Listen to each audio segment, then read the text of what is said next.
জামায়াত নেতা জনাব শাহজাহান চৌধুরীর সেই বক্তব্য আমরা ফান করে বলেন ঐতিহাসিক বক্তব্য, এটা একটা ঐতিহাসিক বক্তব্যই হয়েছে।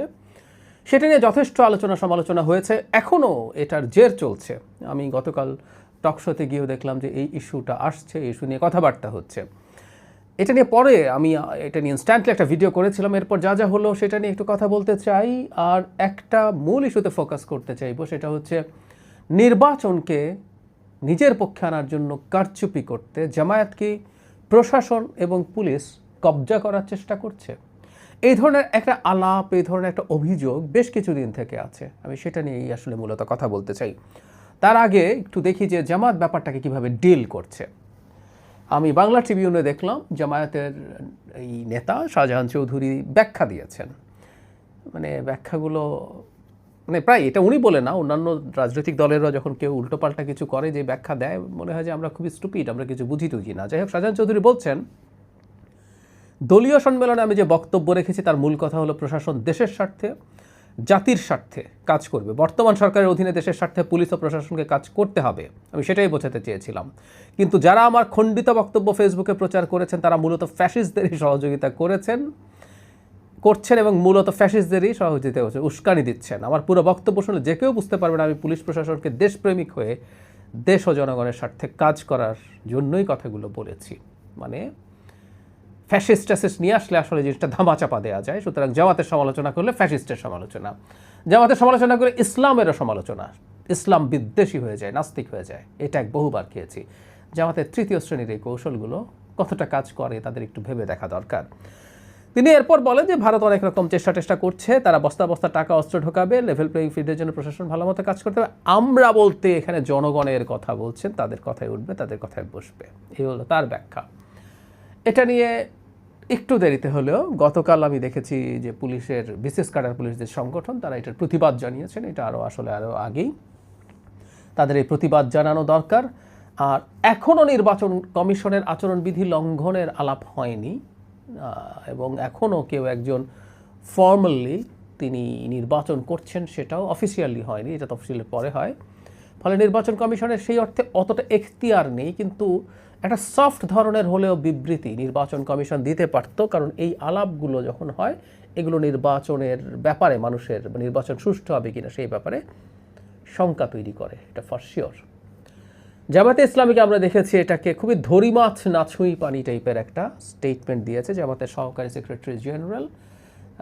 উনি বলেছেন যে এটা তার ব্যক্তিগত মন্তব্য, এটার ব্যাখ্যা তিনি দিতে পারবেন, তারা ভেতরে এটা নিয়ে তারা তাদের মতো করে জিনিসগুলো ডিল করার চেষ্টা করছেন। এই ধরনের কিছু কথাবার্তা খুবই দুর্বল ধরনের মন্তব্য।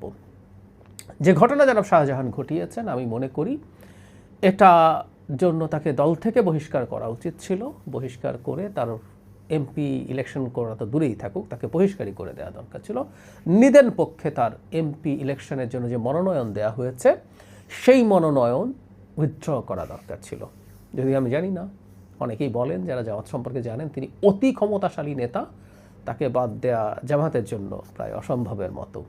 যাই হোক, আমি সেই তর্ক বিতর্কে এখন ঢুকছি না, জামাত বুঝবে সে কী করবে। কিন্তু এটাকে সফট ধরনের কথা বলে খুব বেশি গায়ে না নিয়ে জামাত সম্ভবত তার অজান্তেই আমাদের কাছে একটা বার্তা দিচ্ছে যে জামাত এই নির্বাচনে প্রশাসনকেও তার পক্ষে কাজে লাগানোর চেষ্টা করবে। প্রশাসনে এনসিপির লোকজন নেই, মানে এনসিপিকে সমর্থন করে, অনেকে স্বার্থের জন্য এনসিপির সাথে যাবে, কোনো সন্দেহ নেই। নানা রকম স্বার্থবাজ লোকজন ঢুকবে, এনসিপি সেরকম কিছু লোকজন পাবে, উইচ ইজ ন্যাচারাল, সেটা একটা দিক। কিন্তু প্রশাসনে আসলে মূলত তিন মতাদর্শের বা তিন দলের সমর্থক লোকজন পাওয়া যাবে, বিএনপি, আওয়ামী লীগ এবং জামায়াতে ইসলামী। এখন যেটা দাঁড়ালো, পুলিশ প্রশাসন নিয়ে তো আলাপটা মূলত হয়েছে, সেই পুলিশ প্রশাসনে জামাতিকরণ হচ্ছে কিনা সেটা নিয়ে আমার ছোট্ট একটা ক্লু আপনাদের আমি দিতে পারি।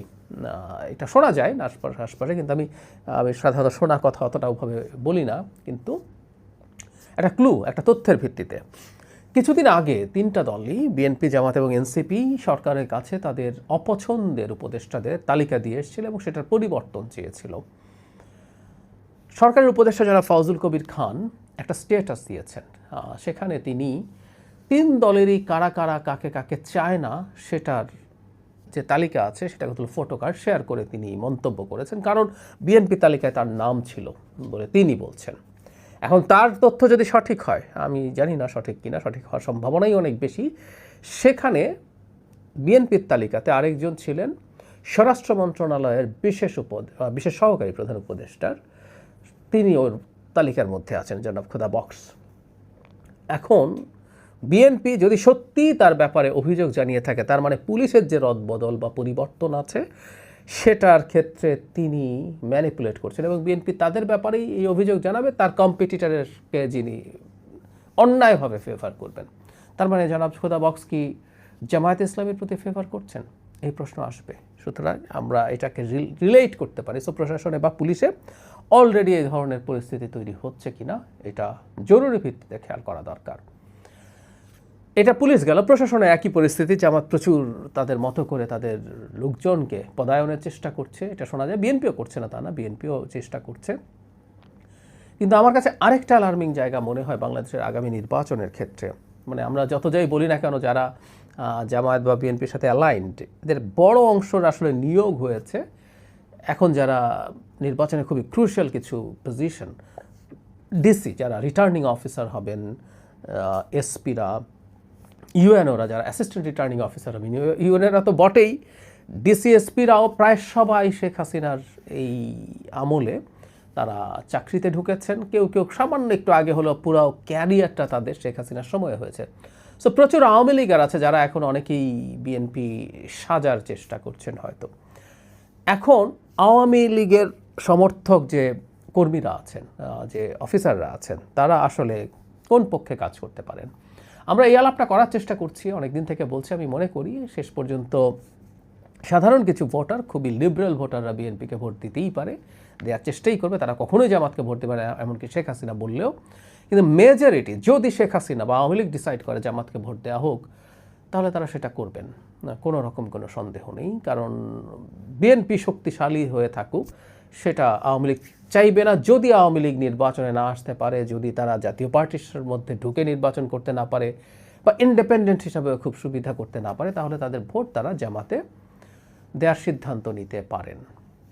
আমি বহুবার বলেছি, মানে পশ্চিমবঙ্গে সিপিআইএম মানে পুরো বামরা ডান বিজেপিকে ভোট দেয় তৃণমূল কংগ্রেসকে ঠেকানোর জন্য। গত নির্বাচনে তৃণমূল কংগ্রেস ভোটার আগে ঠিকই ছিল তার ভোট, ইন্ডিয়ান ন্যাশনাল কংগ্রেস মানে কংগ্রেস বলে যে দলটাকে চিনি, কংগ্রেস এবং বাম দল যে পরিমাণ ভোট হারিয়েছে, ঠিক সেই পরিমাণ ভোটের পার্সেন্টেজের কথা বলছি বিজেপি পেয়েছে। সুতরাং বাংলাদেশে এটা খুবই সম্ভব। অনেকে বলে আওয়ামী লীগ কি জামাতকে ভোট দেবে? উত্তর হচ্ছে খুবই সম্ভব। যদি সেই ধরনের একটা সিদ্ধান্ত হয়, আওয়ামী লীগের প্রশাসন পুরোটা জামাতের পক্ষে গিয়ে দাঁড়াবে, এই সম্ভাবনা খুবই বেশি, খুবই বেশি। ফলে মাঠ প্রশাসন, সেটা মানে ডিসি মানে প্রশাসনের লোকজন যারা returning officer, assistant returning officer হবেন, এবং আইনশৃঙ্খলার জন্য গুরুত্বপূর্ণ এসপিরা আওয়ামীপন্থী এবং জামাতপন্থী সবাই একাকার হয়ে জামাতের পক্ষে কাজ করার চেষ্টা করার সম্ভাবনা উড়িয়ে দেওয়া যায় না। এটা খুবই খুবই ইম্পর্ট্যান্ট বলে আমি মনে করি। এটা সন্দেহটা মাথায় রাখা। সরকারের উচিত হবে জনাব শাহজাহান চৌধুরীর যে বক্তব্য, সেই ব্যাপারে তারা আর কোথায় কোথায় এই ধরনের কাজ করছেন, আমি খুবই মনে করি যে এটা বেরিয়ে গেছে, এটা তার ভেতরের কথা, তার ব্যক্তিগত ব্যাপার, ব্যাখ্যা দিতে পারবেন, এগুলো ফালতু ব্যাপার। তাদের এটা একেবারে কেন্দ্রীয় একটা কর্মকৌশল এই নির্বাচনের জন্য, এতে কোনো রকম কোনো দ্বিধা আমি করি না। মানে একটা দল তার সমর্থক কোনো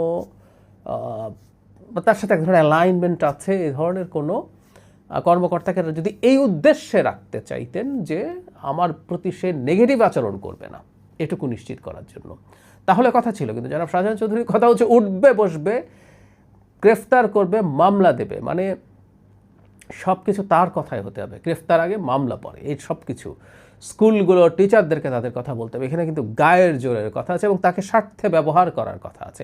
এটাই অ্যালার্মিং। সরকারের উচিত হবে এই ব্যাপারে খুব গুরুত্ব দিয়ে চিন্তা করা, পদক্ষেপ নেওয়া। এই নির্বাচনটা এই ধরনের কোনো না কোনোভাবে কারসাজির শিকার, সেটা যেদিক থেকেই হোক না কেন, যদি হয়ে যায় বড় স্কেলে অনেকগুলো সিটে, আমাদের ভবিষ্যৎ খুব ডিজাস্টারাস পরিস্থিতিতে পড়বে, কোনো সন্দেহ নেই।